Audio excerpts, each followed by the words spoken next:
Bay na kulop. Kuhain kita guys ug kawayan guys kay maghimo tag payag-payag naton guys. Kaya aton garden para kita sirungan mo pa may ada kita garden guys.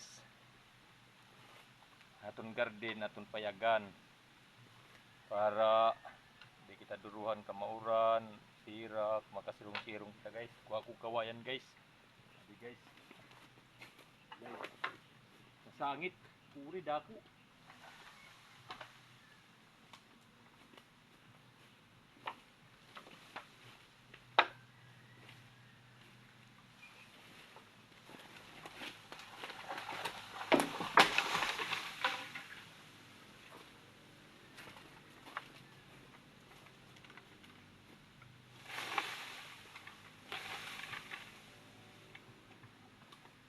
Guys, kawayan la aton imuon guys. Ang gagawin natin na kubo-kubo, kawayan lang para hindi na magasus kahoy. Maraming kawayan dito. Puno ng kawayan dami. Gawa tayo ng silungan guys para kaling umulan, umaraw, masyado may masisilungan tayo guys.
Guys,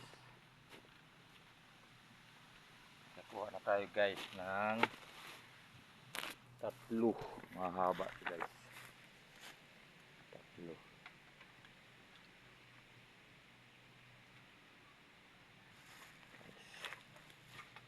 Mahaba to guys.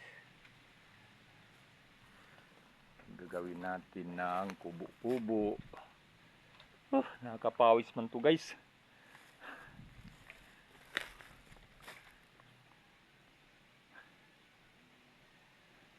Doon tayo maggagawa sa may garden, yung may mga pinantaniman ko doon, may mga pinyahan. Doon tayo maggagawa ng kubo-kubo, maliit lang, silungan lang kung sakaling maulan, saka biglang uminit na masyado, masisilungan tayo guys.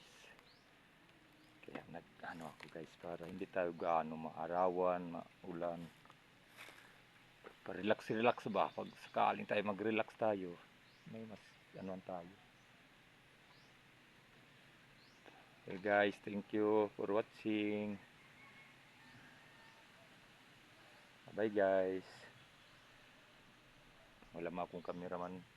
Sakali magpasan ako ng kawayan. So bit ko ng cellphone. Parang mahirap. Hindi ba mahirap guys?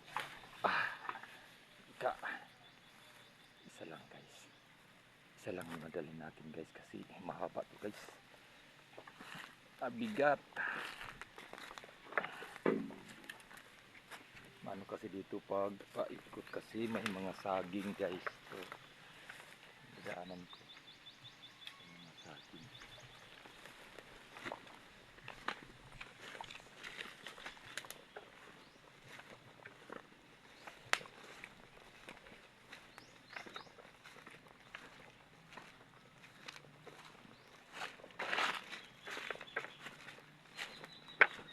Yung mga baka, linipat ko lang muna sila doon.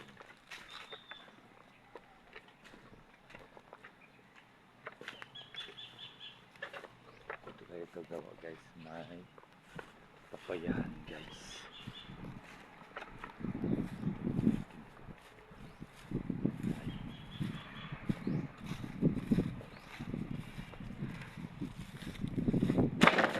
Ready natin gamit natin dito tayo magkagawa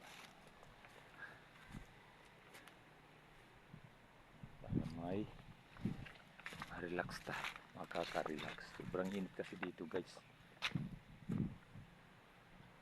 sobrang init dito.